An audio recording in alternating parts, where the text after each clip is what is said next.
Hi. Thank you for coming. I have to talk about math in the evening. I appreciate it. I really do appreciate that I work at a school that values teaching and will put time aside for people to talk about how do we teach and what are our thoughts about it. So I feel sort of doubly honored in that case. I learned how to teach here at Friends Seminary. My first day in front of a classroom was my first day at Friends Seminary. After a number of conversations with Ben Frisch about what do you do on the first day, what do you do on the second day, what do you do on the third day, at which point Ben was like, you really need to go figure this out yourself. But I learned how to teach here, and I should thank at least a few people. Will Hopkins, who obviously helped me set all of this up tonight, but Rich Eldridge was the principal and really took a chance on hiring me back in 1991, for which I am eternally grateful. Karen Jernigan, who isn't here anymore, gave me advice time after time again on how to continue developing as a teacher. Larry Carter, who was my mentor my first year here, who I went to with all my questions, and I continue to go to with many of my questions, and probably will forever. Bo Lauder and Wendy for supporting me currently through how I'm teaching. And I've worked with a lot of really, really good teachers. But I should just point out that Lisa Rieger, who isn't here tonight, and Ben Frisch have been my friends and companions for 25 years and have helped me enormously to have companions along this journey. So I appreciate all those people. I want to talk a little bit about a couple of things tonight. Well, when I was younger, and I used to go to cocktail parties and go out, and I would meet people, and they say, what do you do? And I would say, I'm a math teacher. And they would say, oh, I hate math. And I would think, I'm not really sure how to follow up with that conversation. Or they would say, oh, I had this great teacher. And I would say, why? Why was your teacher great? And they would say, I don't know. They were great. And I was like, okay, that was wonderful. And so I had all these sort of vague conversations that were really strongly emotional. And I realized that people take a lot of emotions about mathematics with them, even after they leave school. And that these are also important for our students when they're in 9th grade and 10th grade, or really whatever age they are. So I want to talk a little bit about some of the emotional components that go into math by reflecting on some of my own experiences with math and some stories that I've heard from people. But the other piece of it is also that I think Friends Seminary tries really hard to make math accessible for all students. We try to offer a good math experience for our students who are very, very strong, but we are also committed to teaching math to students who are nervous about math or have a really hard time with math. And I actually think that's one of a fundamental concept of what Friends Seminary is about, and I'm very proud of that. And so I try to think hard about how do I reach different kinds of students in my classroom. And so I'll talk a little bit about that as well when we do some of the examples. I'm not used to having this many notes when I talk. When I was a kid, I had a wonderful experience with math. So this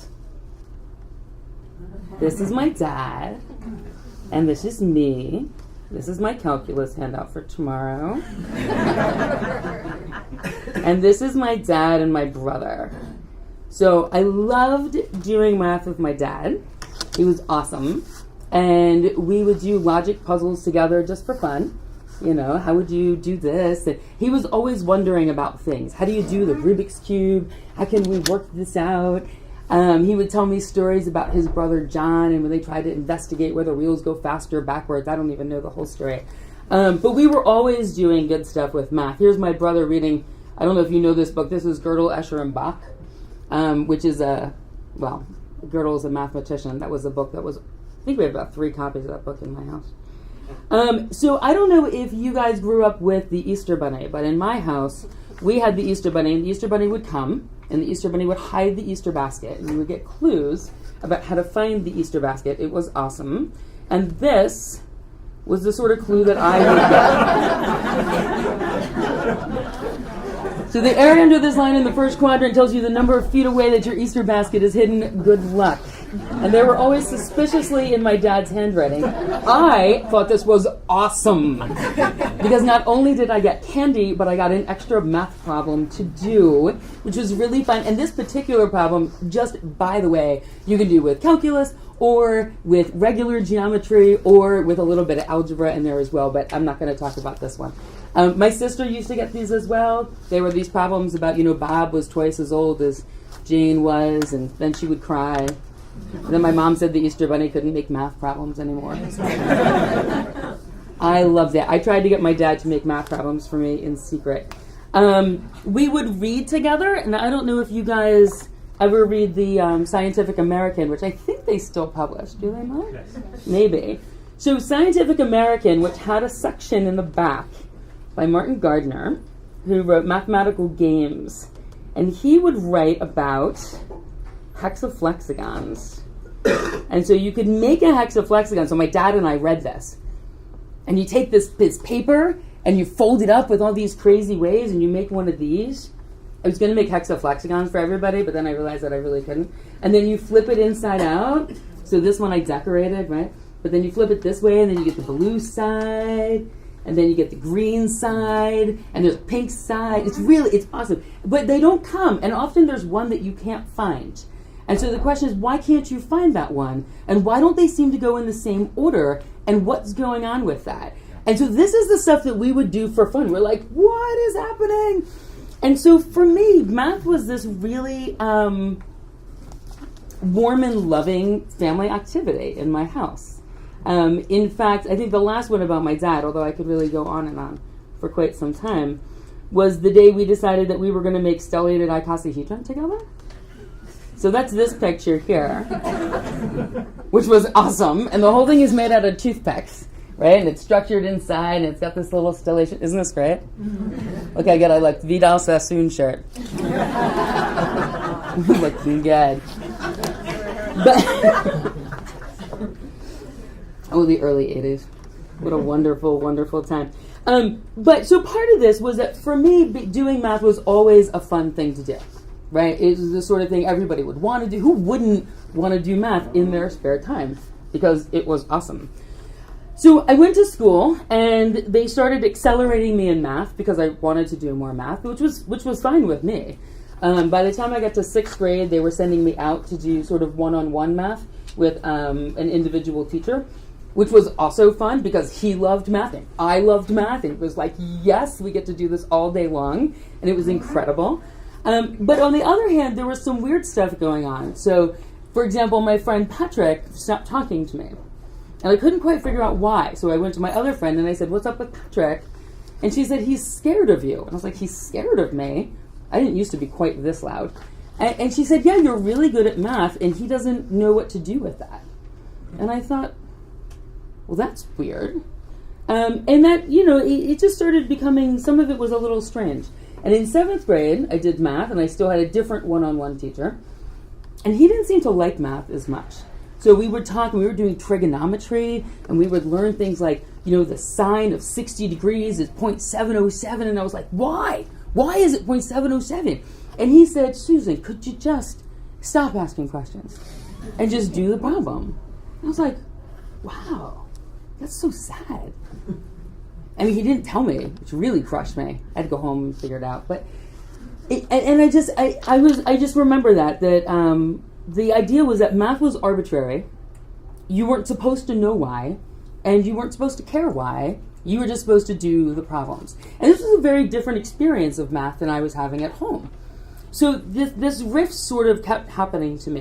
And I was okay, right? I mean, I did fun math at home. I went to math summer camp, right? There was all sorts of great stuff, and my parents were really very supportive of me. So I went to college. College was fine. I did great in college, and then math started getting harder and harder. And I ended up in this real analysis course. Real analysis is like calculus on steroids. It's incredible. And this was really hard for me. So I had this teacher who you would think was a fun guy, right? So these were some of his handouts, right? So this is actually part of a topology handout. And it's like blah, blah, blah, scary stuff, right? And then down at the bottom it says, Here's another interesting puzzle. Can you find the banana in the picture below? You're like, okay. But at least you would think this would be like a fun guy, right? So one day he's doing this math in class, and it looks more like this. And he's using the variables mu and nu, and I'm convinced to this day that he did this just to like make people crazy. So he's like mu and the nu and the mu and the nu and the blah. Anyway, so I put up my hand and I said, listen, I got a little confused. Can you tell me how you went from that third line to that fourth line? And he stops talking. And he looks at me. And he looks at the board. And he looks at me. He looks at the board one more time. And he looks at me and he goes, I don't know how you could not understand that. And I thought, ooh, this is bad. Now everybody's staring at me too, right? So obviously it must be really easy. So I sat there, super panicked, and you know what I said? I said, oh, I get it now. Because what else was I going to do? And he went on with the class, and I went to office hours, and I pretty much got the same answer. And I was like, wow. And it was incredible, because was this me? Was this him? Should I really have known this? What was happening? And I just got embarrassed in front of the whole class. And I will say that this is one thing I really remember as a teacher. When I ask a kid a question, and they say, oh, no, now I've got it. I always remember this. And I say, if you still got a question, it's okay. Right? You can come talk to me later. But it was incredible. But for me, that said, math is for smart people. If you're not smart enough, you need to get out. We have no time for your questions. We have no patience for your question. We, the math people. So then I had this guy, same teacher, by the way, for topology seminar, where there were 6 people and you had to present these problems, which was fine. It was fine. It was hard for me. This one was also hard for me. There were 6 people. So we had Brian and Marguerite were clearly the smartest people in this seminar. Super, super smart. Brian and Marguerite. There was Diego and Michael, who were like in the middle. And then there was me and Eric, who really, we were struggling a little bit. So Brian would present this problem, and he'd do the problem, blah, blah, blah, blah, blah, blah, blah. And then Brian would say, okay, does anybody have any questions? Sue? Marguerite? I was like, are you kidding me? Like, you did this problem with Marguerite. How are you asking her? What about Eric? But whatever. So I went to the teacher, and I was like, do you notice this? And he goes, I don't know what you're talking about. So I was like, okay, that's fine. So this went on, and it's incredible, the sense of sort of dislocation and not belonging that this does to a person. So I'll show you one more thing from this class. So the homework one day was to do all the proofs. We had to read a thing and do all the proofs that you were directed to do. So I don't know if you can read this. But we've got this, and it says, we asked the reader to do this for himself. So I turned in my homework, which was a blank piece of paper. And I said, this text doesn't speak to me. This text only speaks to boys. Got a 0 on that homework assignment. Next homework assignment said to do all the proofs that you're assigned to do, whether you're male or female or whatever. So that, But again, I feel like at some point you have to try to stand up a little bit for your dislocation. Last story about college, complex analysis. This comes after real analysis, by the way. So this is real analysis, but with imaginary numbers. And at some point I'm like, I'm not really sure how I got here. So my teacher in complex analysis was Janet Telvecchia. Yay. Janet Telvecchia, who friends with Ben Fresh, of course, because Ben knows everybody. Janet Telvecchia, so I went every day, not every day, but twice a week, I would go to Janet's office hours, and I would say, Janet, I can't do any of these problems. Any of these problems. And she would say to me the same thing every time. She said, what do you know? And she said, what do you want to prove? And I said, I know those things. And then she said, how do you connect them? And I said, I don't know. If I knew, I wouldn't be here. So I was just like this. And she said, okay. So can you go any place from what you know? Can you draw any conclusion at all? And I said, okay, I can get here. She said, all right. And then she said, what do you need to know in order to prove what you need to prove? And I said, well, if I knew this, I would be done. And then she said, can you connect those? And sometimes the answer was yes, and sometimes the answer took 25 more steps. But eventually I would get there. And she asked me the same questions every time I went. What do you know? What do you need to know? How do you connect them? And after about 4 weeks of this, going twice a week, I said, I don't know if I need to come here anymore. I feel like I could sit in my dorm room and ask myself these questions. And Janet said, oh, if you think you don't need to come anymore, you can try that at home. And I did, and it was fine. It's hard, but it was fine. And it was wonderful because this was a teacher who was telling me, it's okay that math is hard. You can still do it. I will show you the tools to allow you to do this on your own. I am not going to be the keeper of secret knowledge for you. So that was really incredible for me. And I try to remember that when I teach things to people. So for me, there are some questions here, right? So how do you help kids with this? Because kids worry about these things too. Kids worry that math is pointless, that I have no idea why I'm learning this. Kids worry that if they have questions, they're going to be made fun of. Kids worry that only certain people are good at math, and maybe it's not them, right? And kids worry that nobody would want to do math, or they think no one would want to do math just for fun. And so I try to keep these questions in mind, and they say, how do I help people see that math can be wonderful, and math can be joyful, and to help students to feel comfortable and confident and competent and feel like they have the tools in order to do things. So we'll talk a little bit about that, and I have two sort of examples. Each one has 17 parts, of course. If you've been to anything I ever do, I make everything more complicated. So I'll show you a little bit with some math, and I think I need to hand some things out to you. And it starts with geometry. So I think we need, I'm not sure I have enough for everybody, but Zara, everybody needs, all right, you ready? Okay, so I taught geometry for years and years and years. I love teaching geometry.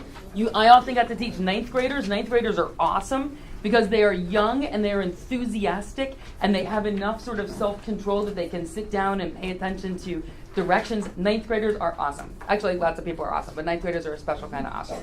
So one of the things we talk about in geometry is angles, right? So I didn't draw this dark enough, but you have these on your handout in the upper left-hand corner, right? So you've got a circle, right? Do you guys know how many degrees are in a circle? Do you know? Somebody tell me. 360. Very good. So this is 360 degrees. Don't make it darker. That makes it harder. Okay. What about, and then we've got this one, right, where we have a straight line and a point. And what goes around that point? What shape is this? You guys know this is a semicircle. Good. How many degrees do you think this is? 180. Oh, you guys are really good at this. Okay. All right, now, fancy math notation. What about this one with the two straight lines in the box? Do you know what that is? That's a right angle. Very good. Do you know how many degrees that is? 90. Oh, you guys are incredible. All right, so listen, for the next one, don't shout it out, though. Shh, secret, okay? So what we do in ninth grade is I ask them and I say, okay, here's a triangle for you. What do you think the angles in a triangle add up to? And you may notice that you probably have a slightly different triangle than your neighbor because I just sort of cut them, so whatever. So one question is, do you think that these, I don't even know how big this angle is, right? Like, what is this? It's like 50 degrees. I have no idea how big this angle is. I literally just chopped them up. Okay? So these aren't the same, but the question becomes, do you know what they all add up to? Shh. Now, most of the ninth graders know because they probably learned it maybe back in sixth grade, right? Or who knows when they learned it. So here's my question for you. If you know, or if you don't know, can you do something with your triangle that shows me what you think it is? How many people think they know what it adds up to, just by the way? Good, put your hands back down. Can you show me something that demonstrates what you think it is? And here's your hint. What most people do is they rip them off. So here's angle number one. I'm not going to show you how to do it. You're going to have to do it. Right? But you can rip your triangle. What do you think they add up to? Figure it out. Talk to your partner. Did you get a triangle? No triangle for the math teachers?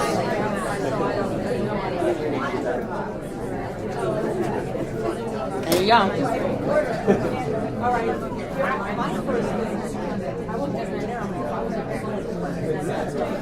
You have to rip the angle up. You're not going to rip them? Rip them. I don't know. I've never done this before. What do you think they add up to? I have no idea. You just told her. You told her? That's okay. What do they add up to? Can you show me? Show me. Good. Oh. See Larry talking. That's good, right? That's a good one. All right, what do we got? You got it? Do you guys know? This is good. Do you guys know? You know, right? That's beautiful. You did so pretty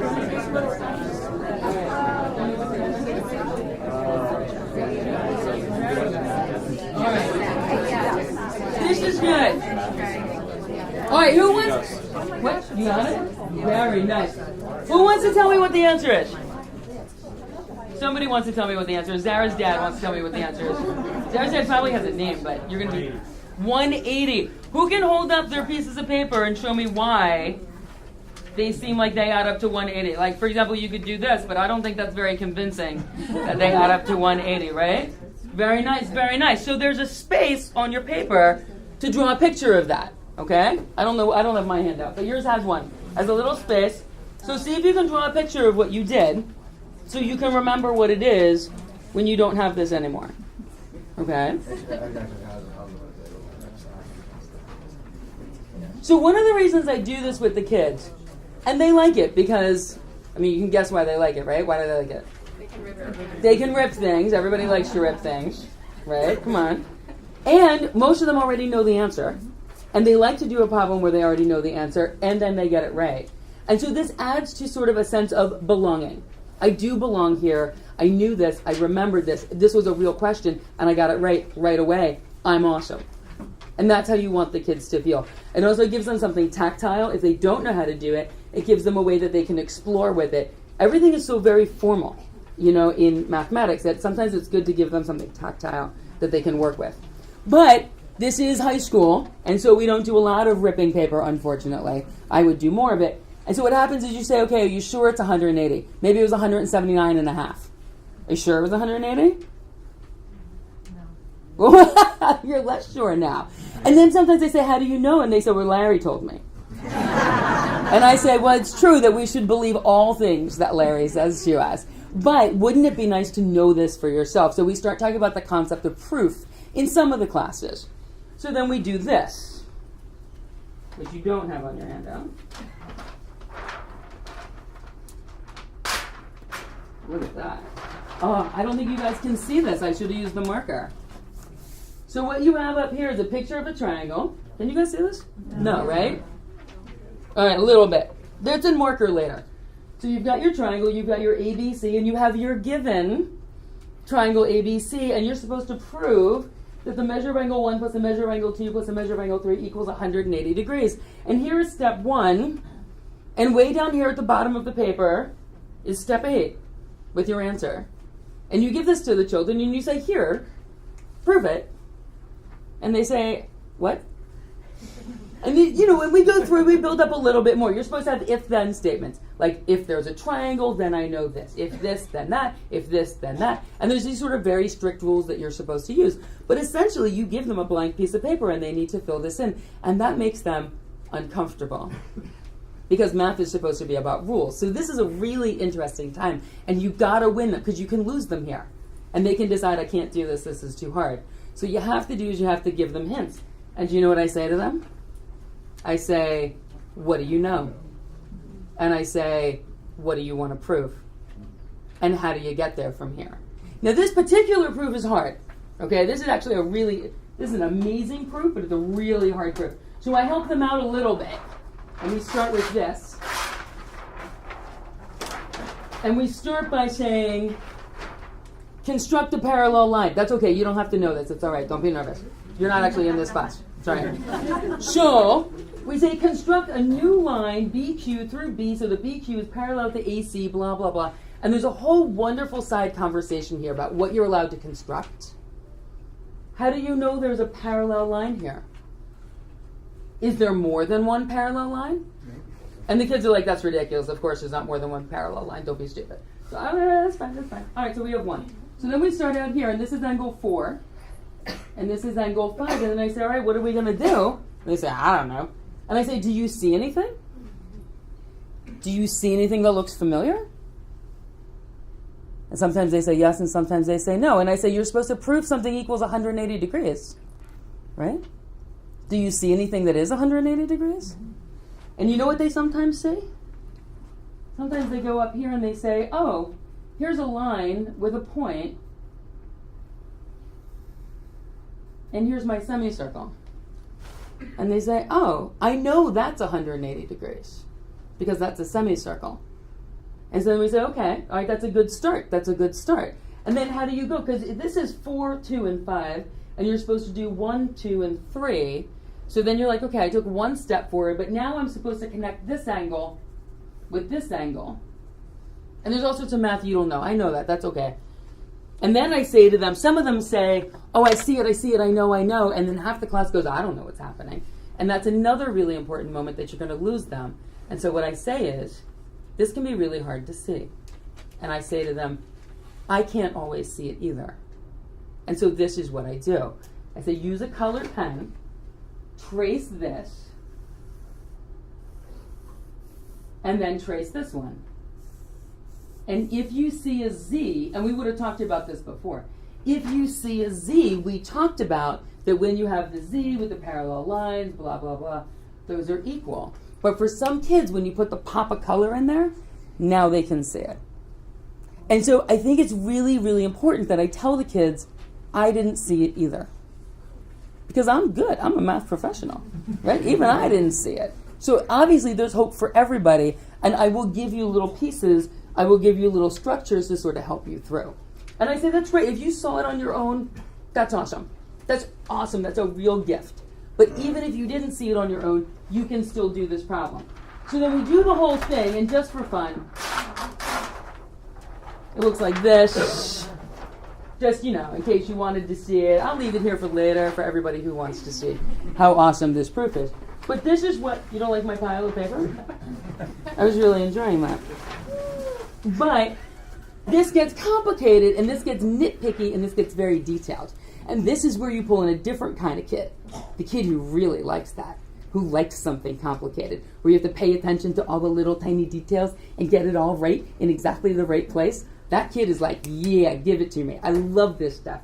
And so then it's a puzzle, and you also bring in your verbal kids, because there's a lot of words here. So you have to do writing instead of just getting a number. And you bring in your visual kids here, right? So I've got a whole bunch of kids that get brought in here, which I think is sort of a big deal. All right, I lost my place in my speech, though. I got excited about math. That happened. Ba, ba, ba, ba, ba, ba. So they know that this isn't innate. They know that this is this. Oh, this is good. And then they know that it's hard. I also tell them that it's hard. I hardly ever try to tell them that math is easy, because if math is easy, I don't know, if there's no challenge to it. I tell them that it's hard. This is a hard proof, and you should feel really proud of yourself. I actually told my Algebra 2 kids this today. They did a homework problem. They did a problem in class. Their answer was something like 1 plus or minus I 2/3. And they were like, what is happening? And I said, this is awesome that you did this. You should be proud of what you did. So I try to have them be excited about this. But at this point, we've now bludgeoned to death the fact that the sum of the angles in a triangle is 180 degrees. And everybody knows that, right? Because the sum of the angles in a triangle is always 180 degrees.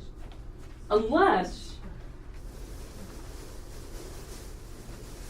and I brought you balloons. You want a balloon? Here, I'm going to get, here, we have to give, yeah, we should give people balloons. So if you look at this one, right?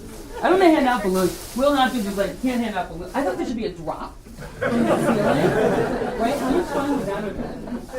That would have been much more fun. I think I need you guys to help me with this. I don't know why I'm doing this. Now, there's definitely not enough balloons for everybody. But maybe if you share, so if you look at your triangle, now realize I've drawn on a balloon, which is totally okay. Because nobody actually said you have to draw on flat things. And my lines are curved, which is also totally okay, because nobody actually defined what a line had to be. And they're definitely straight. They definitely go on forever, and they go all the way around there. So if you take a look at your balloon, I should have kept the balloon. Can I have your balloon? So if you look at your balloon, everybody's balloon, I mean this is Riemannian geometry, right? So you get into a whole bunch of like different. That's another chart. Okay, so I've got a right angle down here, which is how many degrees? 90. I've got a right angle down here, which is how big? 90. So that adds up to how much so far? Oh yeah, and then you've got angle number 3. And you, my friend, have 3 right angles, which adds up to what? It's not supposed to be 270, it's supposed to be 180. Right? Does everybody's add up to 270? They're not all the same. But they all have two. I gave you all ones with 2 right angles plus another angle. And so what you do is you show this to the kids, and then you're like, so it's always 180 degrees unless it's not. Mic dropped, walk away. Yeah. But that's actually another way that you get the kids in. So that's a teaser. And I say, you can learn about this when you take math in college. We don't have time for it right now. So geometry is fun. And you get to deal with a bunch of kids. You get to deal with your visual kid, your tactile kid, your kid who needs some hand-holding, your kid who wants a challenge, your kid who is verbal. And I think we hit a lot of that. So that's really good. What it doesn't hit is anybody who wants to know why I'm actually doing math. Right? So all of this is fun for me, but some of these kids want to know why I'm doing math. So for these kids, we bring in a different thing. And we did things like this in my Algebra 2 class. So this is not a thing that I wrote, right? This is written by the team at Desmos, who are awesome. I edited it a lot, but... and so we do some of this in my Algebra 2 class. And this isn't one I've actually done in my Algebra 2 class, but I needed sort of an entry level for adults who weren't in my class. So this question, and I think this is also on your handout. I really should have kept one of those, too. Yeah. So this is, how much do you think? So this is a Star Wars Lego kit. I like the Star Wars. This is a Star Wars Lego kit. It has 1,005 pieces. It's for ages 9 to 14. And my question is, how much do you think it costs? So you have a pencil, and you have a space in which to write your answer. So guess. I don't know if you have kids who play with Legos. I don't know if you play with Legos. But it's Star Wars. I mean, that's like big stuff. This is not generic Lego. Do you know how much it costs? Talk to your partner. Maybe your partner shops for Legos.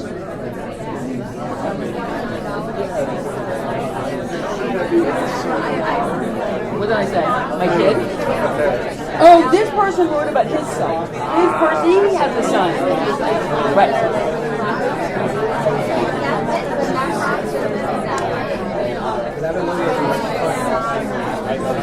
All right, what do you think? Who's got a guess? Who's got a guess? Nobody's got a guess? What do you think? $85. We have any other guesses? What do you think? $79.99. Andrew, do you have this set at home? Because if you do, that would be cheating. You think $79.99? What do we think? What do you think? In the back.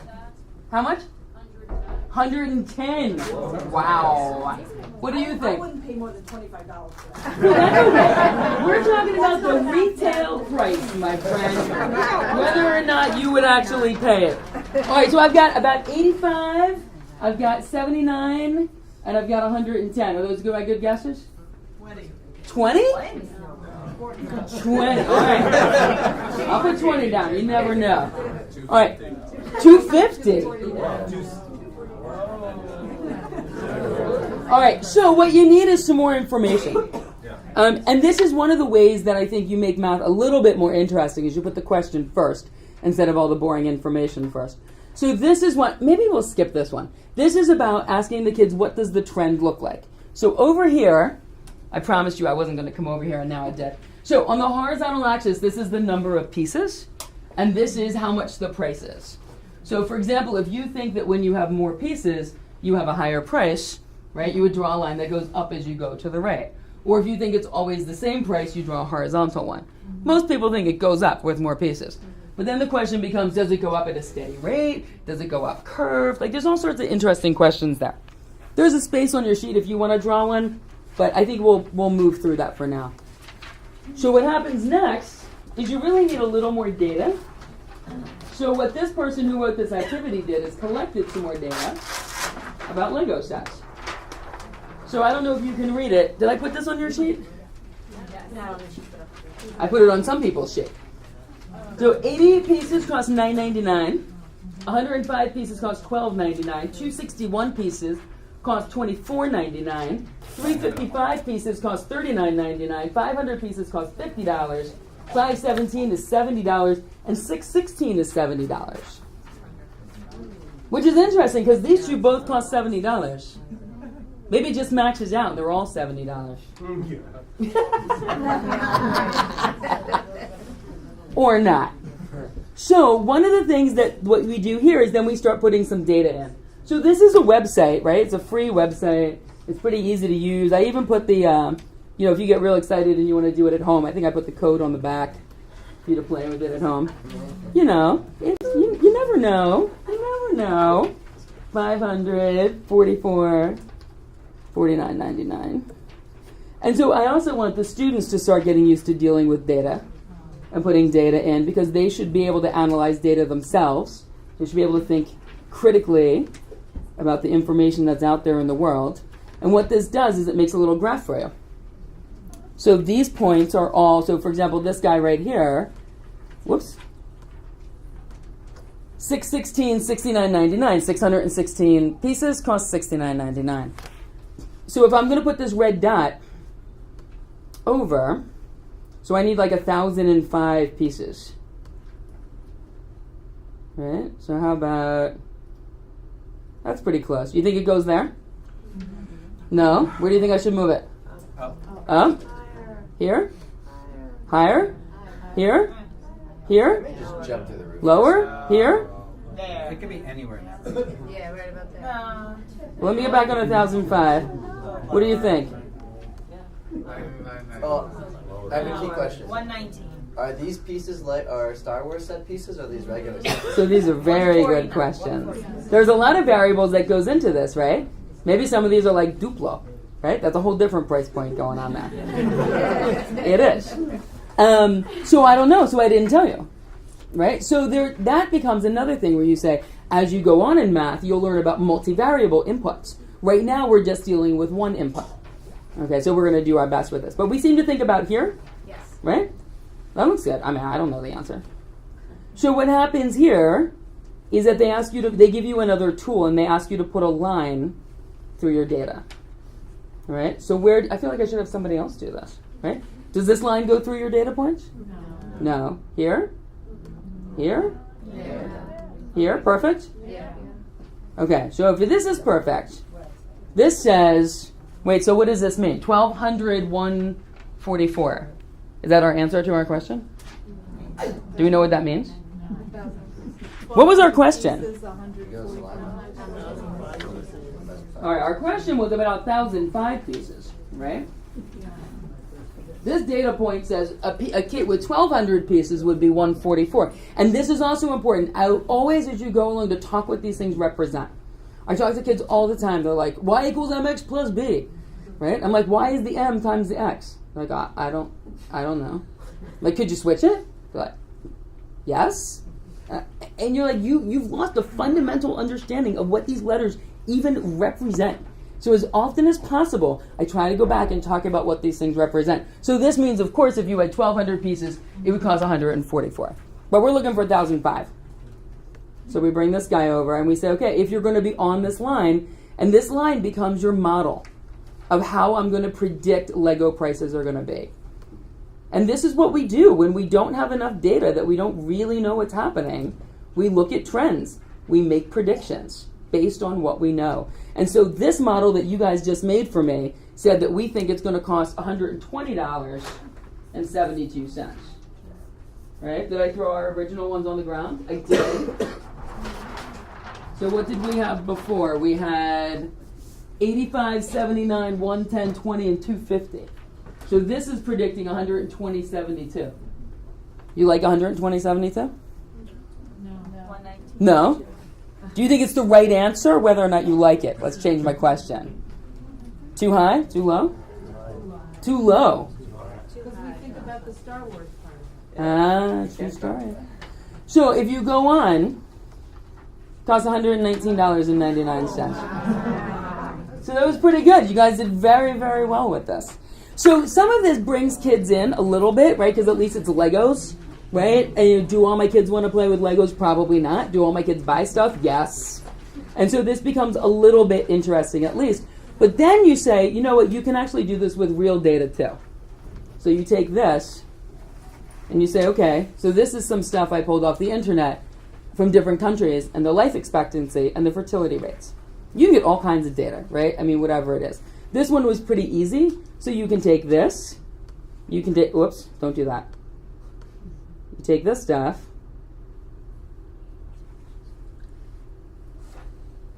A lot of countries in the world. copy, life expectancy, right? So I've already got a line in here. And you paste it in. All right, I actually already pasted this in.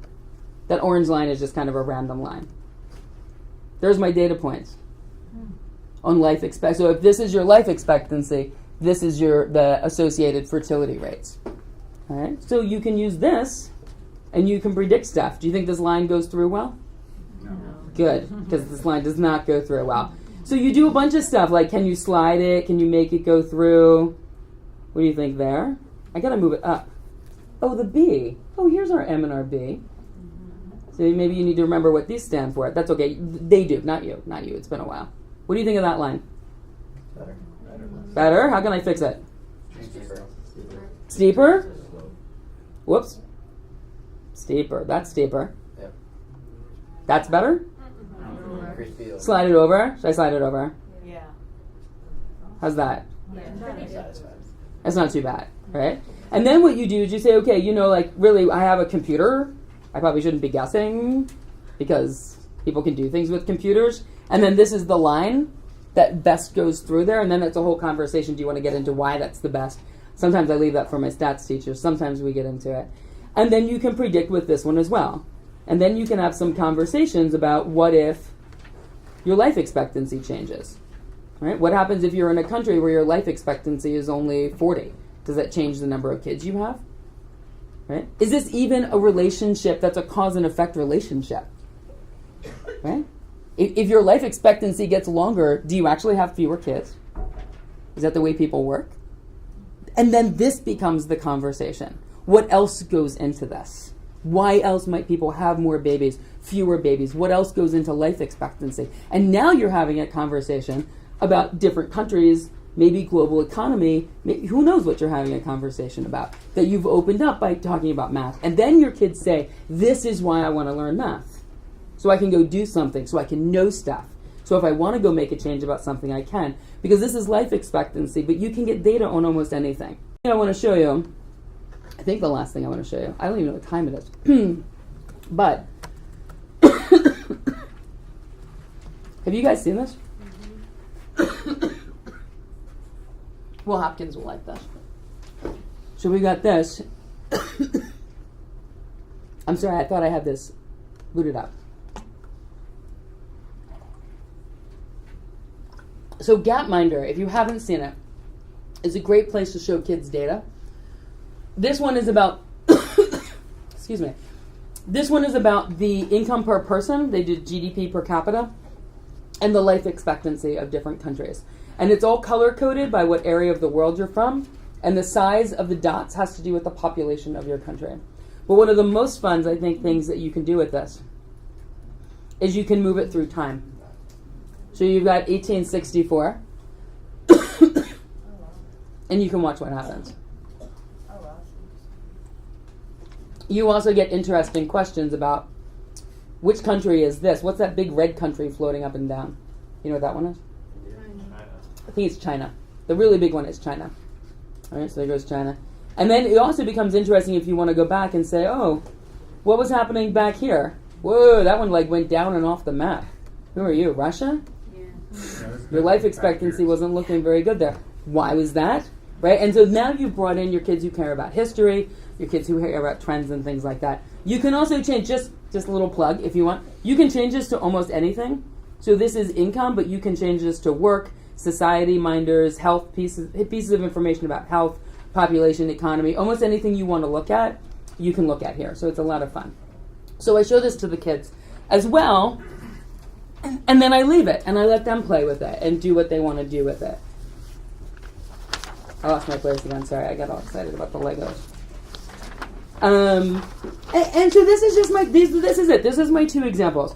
So part of what I want to do with kids is I want to make sure that they see that math can actually be fun, right? You can have balloons, you can have colors, you can have graphs that move up and down, that there is sort of a spirit of joy that can be associated with math. I want to show them that math has meaning. It shouldn't be, I don't know why this number is here. It should be, this is why I care about math, whether it's fertility rates or economics or something like that. I want them to know that math is done in community. It's always stop and talk to your neighbor. What does your neighbor think? You can explain it, you can ask them for help, whatever you want with that. I always want them to know that multiple answers are okay, right? Nobody got this one right on the button. That's okay. You should have just sort of a sense of where it is. And you can probably make an argument why this was all nonsense because it all wasn't based on Star Wars. You should be thinking, and it's okay to have more than one answer. If you're not right, that's okay. Sometimes there's not even a right answer for it. There's a lot of different right answers. And I want there to be a place for the artist, and I want there to be a place for the nervous kid, and I want there to be a place for the detail-oriented kid, and I want there to be a place for the verbal kid and the social activist and just about anybody who wants to do math. Because this is my favorite sign at Friends Seminary. And that's it. Thank you for coming.